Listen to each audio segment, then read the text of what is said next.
명절은 시간에 대해서 생각하게 합니다. 저희 아버지는 이제 70대 후반이신데 몇 년 전에 아버지께서 차를 사려고 알아보시는 중에 이런 말씀을 하세요. 한 3년 타고 손자 줘야지. 근데 그 말씀을 듣고 며칠이 지난 후에 저한테 이런 생각이 들었습니다. 우리 아버지 운전하실 수 있는 시간이 얼마 남지 않았구나. 그때부터 운전할 때 아버지 하신 말씀이 가끔 생각이 납니다. 한 3년 타고 손자 줘야지. 차가 막히면 짜증 나잖아요. 그런데 내가 운전할 수 있는 날도 얼마 남지 않았구나. 이 생각이 드니까 감사한 마음이 듭니다. 사랑하는 여러분, 시간이 얼마 남지 않았습니다. 사랑할 날이 얼마 남지 않았습니다.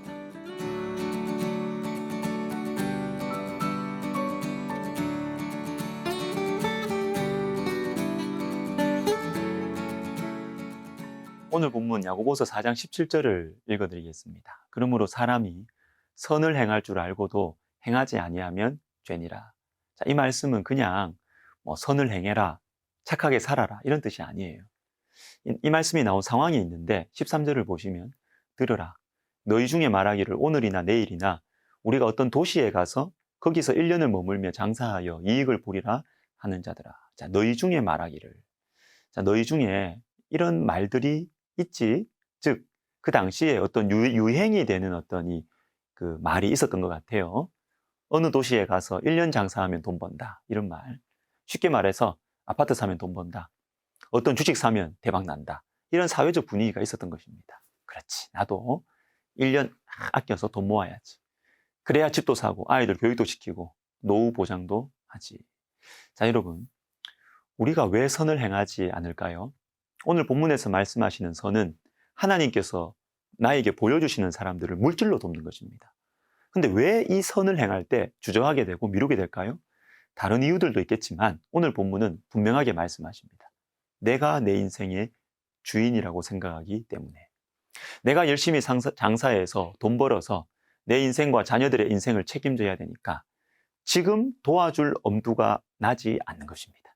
그런데 우리 주님 말씀하십니다. 14절에 너희는 잠깐 보이다가 없어지는 안개니라. 안개는 아침에 잠깐 있다가 사라집니다. 이게 우리 인생이라는 것입니다. 그런데 우리는 내일, 미래 자꾸 내가 책임지려고 해요. 1년은 머물며 장사하여 이익을 보리라. 그리고 16절도 보십시오. 이제도 너희가 허탄한 자랑을 하니 그러한 자랑은 다 악한 것이라. 허탄한 자랑, 텅 비어있는 자랑입니다. 이것은 안개와 같은 우리 인생에 대한 또 다른 표현이죠. 열심히 모으고 투자해서 나의 내일과 자녀들의 미래를 내가 책임져야 된다. 나는 이만큼 쌓아놨다. 나는 이만큼 모을 거다. 텅 비어있는 자랑이라는 것입니다. 물론 미래를 준비해야죠. 요셉이 다가올 기근을 준비한 것처럼 다윗이 성전 건축을 준비한 것처럼.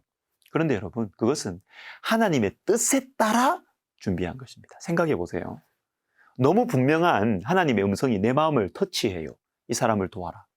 이 일을 물질적으로 도와줘라. 이게 한 번이 아니에요.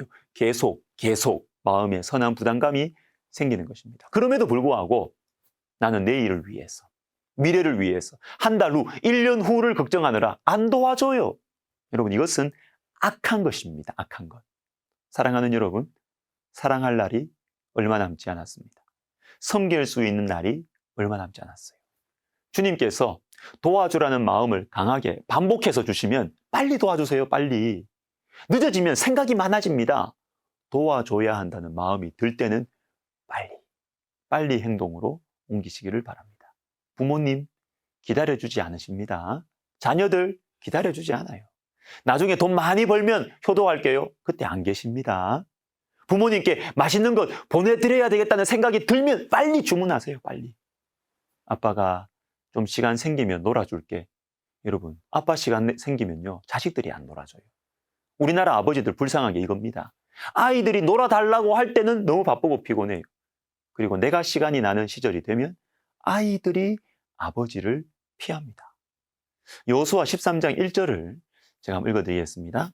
여호수아가 나이가 많아 늙음에 여호와께서 그에게 이르시되 너는 나이가 많아 늙었고 얻을 땅이 매우 많이 남아 있도다.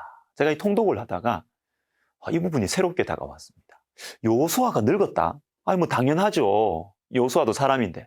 근데 이게 새로운 것입니다. 왜? 여호수아 하면 여러분 어떤 이미지입니까? 젊고 용감한 장군.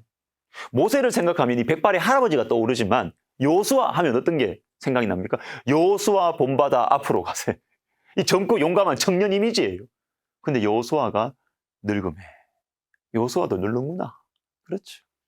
여러분, 시간이 얼마 남지 않았습니다. 일할 수 있는 시간, 섬길 수 있는 시간, 사랑할 시간이 얼마 남지 않았어요. 사랑할 날이 얼마 남지 않았다는 이 사실을 마음 깊이 새기면 오늘을 마지막처럼 살아갈 수 있습니다. 참 귀한 인생관이죠. 빌립보서 2장 17절을 보시면 만일 너희 믿음의 재물과 섬김 위에 내가 나를 전제로 드릴지라도 나는 기뻐하고 너희 무리와 함께 기뻐하리니. 이 사도 바울의 인생관입니다. 나를 전제로 드린다. 전제는 피의 제사입니다. 피는 생명이에요. 그러니까 하나님께 드리는 재물 위에, 즉 너희의 믿음의 재물과 섬김 위에 내가 생명을 드린다는 것입니다. 목회자로 교회와 성도들을 말씀과 사랑으로 섬길 때 대충 하는 것이 아니라 생명을 드리는 마음으로, 내일이 없는 것처럼, 지금이 마지막인 것처럼 그렇게 하겠다라는 것입니다. 사랑하는 시청자 여러분, 시간이 얼마 남지 않았습니다. 부모님께 효도할 시간 얼마 남지 않았고요. 연휴라서 오랜만에 자녀들과 보낼 시간이 생기셨습니까? 얼마 남지 않았습니다. 사랑할 날이 얼마 남지 않았습니다. 부디 이번 명절 내 인생이 얼마 남지 않은 것을 알고 오늘이 마지막인 것처럼 사랑하고 섬기시기를 예수님의 이름으로 축복합니다. 기도하겠습니다. 하나님 아버지, 우리의 미련한 생각을 바꾸어 주십시오. 시간 많이 남아있다고 사랑하는 사람들 늘 가까이 있을 거라는 이 미련한 생각을 주님 무너뜨려 주시고 사랑할 날이 얼마 남지 않았음을 깨닫고 오늘 사랑하고 섬기고 나누는 지혜로운 우리의 여생 되게 하옵소서. 예수님의 이름으로 기도드립니다. 아멘.